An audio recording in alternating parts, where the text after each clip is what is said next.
গৰম দিন অহাৰ লগে লগে আমাৰ চবৰে এটা হেবিট থাকে যে বাহিৰত গৈ পিনে গৰম বহুত বেছি লাগিলে বা বহুত বেছি যদি আমি ঘামিলোঁ তেতিয়াহ'লে আমি ক'ল্ড ড্ৰিংক খাই দিওঁ নাইবা যদি জুচৰ দোকানত যাওঁ তেতিয়াহ'লে পূৰা চিল্ড জুচ পোৱা যায় বা শ্বেকছ পোৱা যায় বা এনেকুৱা হয় যে ৰাস্তাটো আমি কুঁহিয়াৰৰ ৰস খাই দিওঁ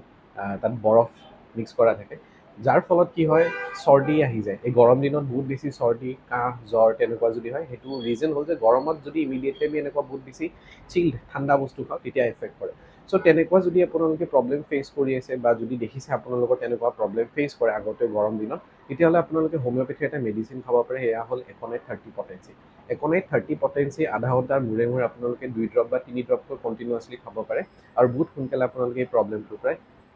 ফ্ৰী হৈ যাব পাৰে এনেকুৱা টিপছ হ'বৰ কাৰণে ফ'ল' কৰি ল'ব পাৰে আৰু যাৰ এনেকুৱা প্ৰব্লেম ফেচ কৰি থাকে গৰম দিনত ঠাণ্ডা খোৱাৰ লগে লগে বহুত বেছি হাঁচি আহি থাকে চৰ্দি হৈ যায় বা নাকেৰে পানী বৈ থাকে তেওঁলোকৰ লগত এই ভিডিঅ'টো